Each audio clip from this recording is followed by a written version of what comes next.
So what's up? So I think last time I talked to you about this, I was doing virtual wholesaling, and I finally like picked my market and all. I'm doing so the question I have is about ARV. So like I know about the calculation like ARV minus repaired multiplied by 70% based on like wherever you're targeting. Uh-huh. The question I have is I don't know how to like calculate ARV. Like I watched your videos about ARV about like comps, so, like comparing properties and all, or asking a wholesale or not wholesale, asking a cash buyer how much you would pay for this property. I'm still kind of confused about the comps and Okay. that. So you're not the only one. This is a very, very common question. Yeah. And um, let me give you two founding rules that will help you in wholesaling on this Yeah. part. Yeah. Okay. Yeah.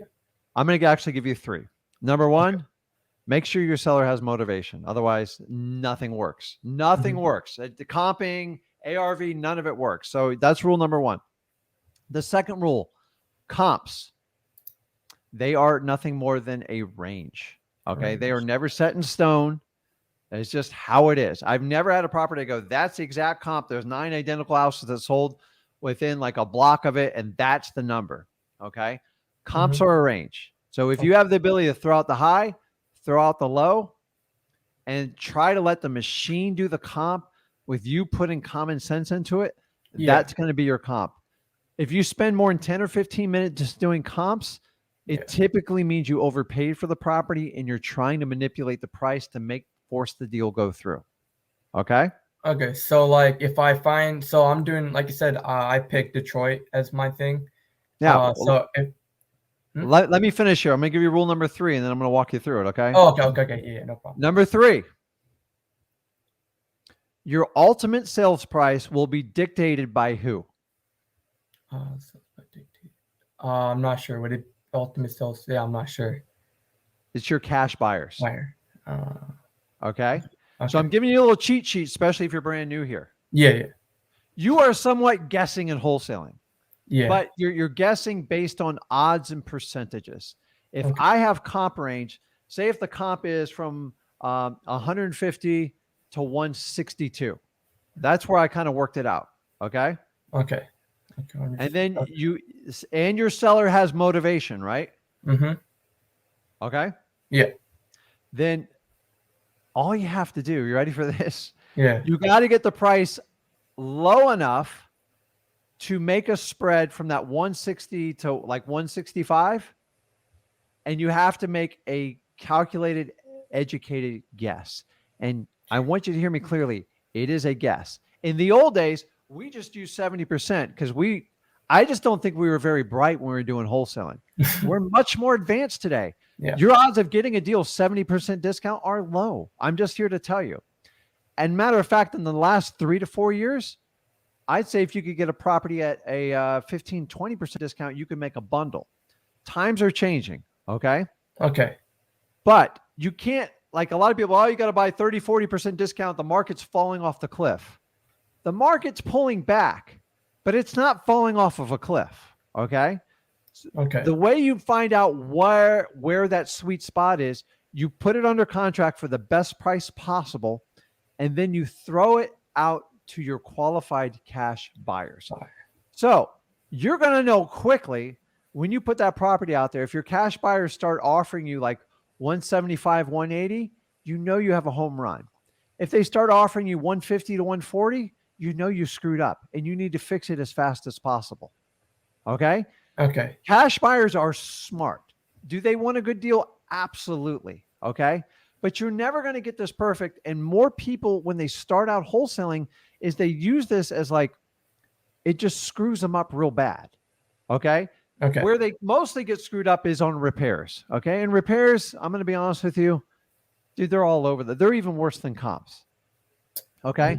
So Okay. you need to look at a house and you've got to guesstimate repairs. Number one, you take your seller's estimate and you can typically throw that out the window. Okay. Number two is you go look at the property or you have somebody look at the property for you. That's probably going to be the most accurate way to do it. Okay. Okay. And when you have to start redoing kitchens and bathrooms, it starts to add up. And if you throw in a roof, it will skew your numbers way off. So the biggest thing I look for is roof age when I'm looking at properties here in Florida. Okay. Okay. Roofs are a nightmare for us. So anything more than 15 years old, every seller is going to beat me up about the roof. The average roof, depending on the square footage, is 15 to 20 grand in Florida. Okay. So what you can do is you can develop a cheat list on how to do repairs. Some people already know it because they've done it. Honestly, there's enough tools online to help you estimate that stuff. If you're brand new to this, you haven't done it before, dude, send your sellers in. They'll tell you exactly what the repairs are and learn from it. It depends on the quality of house you're buying. The lower end houses, they're basic. In the old days, 6 months to a year ago, we used to do a rehab 10 to 15 grand. It doesn't even exist in our market anymore. 25 to 30 is the minimum. The Okay. numbers have changed with inflation and stuff like that. So do you understand what I'm kind of telling you? So the repairs, whatever you estimate your comp is, you just minus the repairs off because you should get a discount because someone's got to do the repairs and your seller agrees with it. Just because why they're selling you the property. Okay. Okay. Okay. So like, okay. So if I'm calling this house for like $50,000, and I found like a comp of another property, same square footage, same timeline, same 3 bed, 2 bed, and it's sold for 40K. Yeah. That doesn't mean the ARV should be 40K, right? Remember, they're just a range, right? So you've That's been in the right. houses. You walk into some house. The beauty is most properties between Zillow and Yeah. Trulia and everything is you can look at pictures online and you can kind of get an idea of them. Okay. Okay. Okay. So what I'm saying is here, so let's go back to the previous example. Say Yeah. the comps are 160 to 165 and 161. say it needs 30 grand in rehab. Okay. Yeah. So right off the bat, I'm going to always go with the most conservative comp, 160, and I'm going to minus off 30 grand. And then I'm going to figure out whatever I can get for profit in there. Okay. Okay. The deeper the discount, the more chance you have of making profit. Okay. The discount. If you Okay. go through my coursework, I teach you how to go for the no on the first answer. You know why? Because the cheaper you get the house, the more options you have down the road. Okay. Mm-hmm. Now, sometimes you don't have an option and they just squeeze you with a price and you have to make a decision if you want to take a risk with that or not. Just make sure you have a good long inspection clause and understand that you're probably going to have to renegotiate it if your gut feeling's telling you're paying too much. So on the ARV of 160 minus off 30 at 130, what offer are you going to make to that seller to have it make sense? And remember, your initial offer, you should get rejected. So what are you going to offer on that property? 30 grand significant rehab. Mm-hmm. So what would you offer on that one? And don't do the 70% calculation. You can do simple math in your head. I've always said if you need a calculator to make an offer, you're paying too much for it. Okay. You're paying too much for it. So in that case, I would simply, here's a really easy one. Just offer them 100. They're probably going to beat you up anyways. Just go, listen, I don't know. What if I just offered you 100 grand? Would that work for a cash offer? I close quickly and just shut up. 9 times out of 10, they're going to come back and go, oh, I could never take that least. The least I could take is like 121. Okay. They might come back and say, I can't take anything less than 150. And then they're like, oh, okay, well. So in that example, if they take the lower price, if I get it at like 125, Mm-hmm. that's going to be too much because the ARV is 130 minus the repairs. If they take it at 105, 110, I can probably make that work and make a $10,000 to $15,000 assignment fee. Oh, okay. Okay. Now here's the fun part about this. If the house is vacant and it's in rough shape and they will not bend, they say, listen, I won't take anything less than 125. Yeah. Go, listen, I'll put it under contract for 125, but I really got to kind of inspect this because it's tight. So you said the air conditioning works, but you walked in there and it's like 85 degrees in the middle of summer. You already know the AC is bad. Mm-hmm. Put it under contract, put under a 2-week or a 30-day inspection, and then go back in there, bring your cash buyer if you want, and the AC is bad. You can take off 5 or 6 grand right off the bat. And here's the worst part. If they don't go, listen, I checked it out. My guy looked at it, the AC is bad. I can't do that price. I need to get out of the contract or I always say, just where can I send over the cancellation? They go, oh, wait, what do you mean? Remember, once they enter in a contract with you, Sellers that make it difficult for me, I push back a little bit. I Okay. know I need to help him out, but like you said, the AC is good. He tried to turn it on. It doesn't blow cold. AC is a minimum of $5,000. I need a $5,000 or $6,000 discount. And that's how I do it. Guys, Okay. honestly, if you're cash buyers, when you put it under contract in your first 48 hours, your cash buyers are going to tell you exactly what your deal's worth. And if you have reservations or you priced it wrong, either go back and get a price reduction or cancel your contract. It's that simple. I make mistakes to this day in my company. You will make mistakes.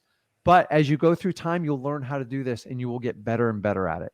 Stop sticking to the 70% rule. It doesn't Yeah. work. 70% is like a no brainer, right? Yeah. You buy something 70% less repairs, buy it or call me. I'll JV with you on it.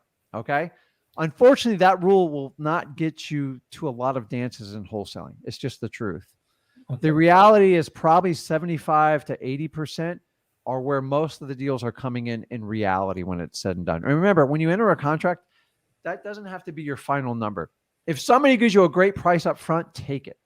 But if they're playing games with you and tell you the roof's good and you know the roof's like 30 years old, put it under contract, tell them you're going to inspect the roof. And if the roof's not up to par, you'll have to talk to them about the price. That's it.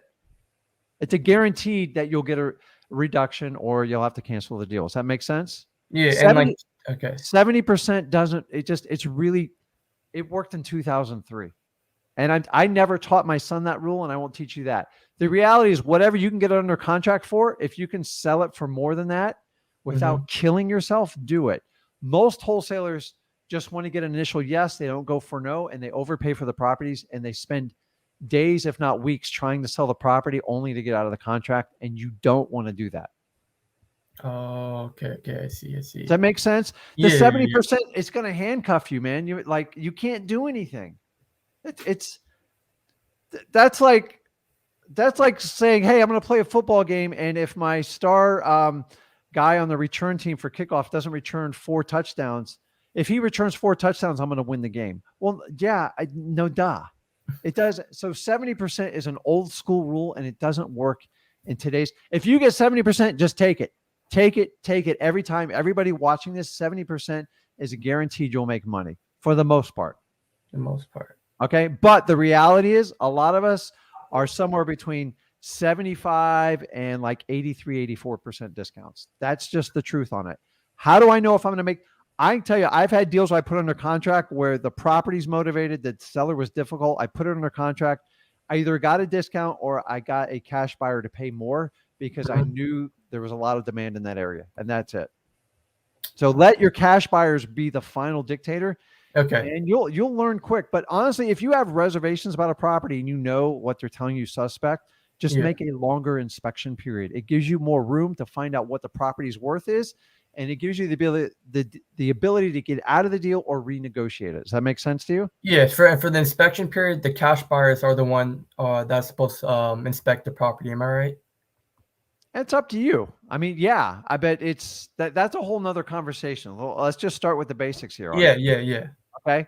So it depends if the property's vacant, if the homeowner's occupying the property.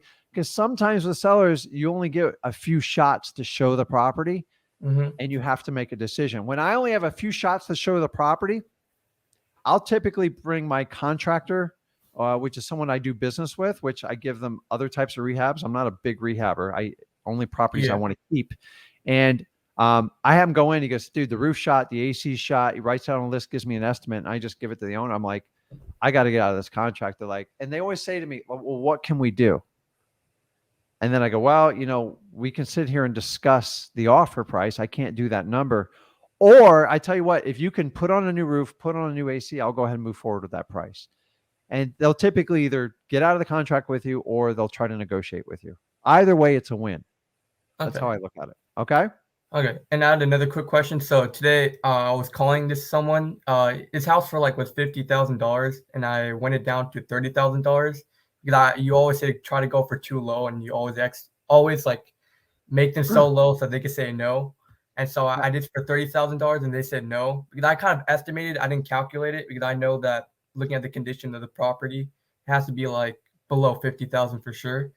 So like I Okay. might contact him again and see like if 33 or $32,000 work for that house. once I calculate it and all. So, guys, the reason we ask you to go for the no is to get that painful conversation out of the front, because you Mm-hmm. got to find out if the motivation's good enough, they'll keep dropping their price, and it'll save you from all the aggravation of trying to sell this to cash buyers and they tell you you paid too much for it. It's going to save you the pain of coming on this live and saying, how do I sell my deal? I've tried everything. How many sellers did you call? Well, I've presented to 10 people and they all say overpaid for it. And I just say to you, you overpaid for it. You didn't ask for a Okay. low enough price in the beginning. The idea is not to be reckless with it. And in my free wholesaling course, the one me and Zach have, we teach you multiple ways that you can attack this without like feeling like an idiot. Okay. Okay. The reality of wholesaling is if you don't go for that initial no, you're typically going to leave a lot of money on the table and it's going to cause you a lot of pain. Okay. So many wholesalers are taught just to get stuff under contract. That's not really wholesaling. That's like co-wholesaling and this thing. If you want to earn like realtor fees, go for it. You get 2 or 3 grand, but honestly, it would be easier just to be a realtor because you're just putting stuff slightly below discount. Remember, I'm going to pull this chart up here. Mm-hmm. Okay.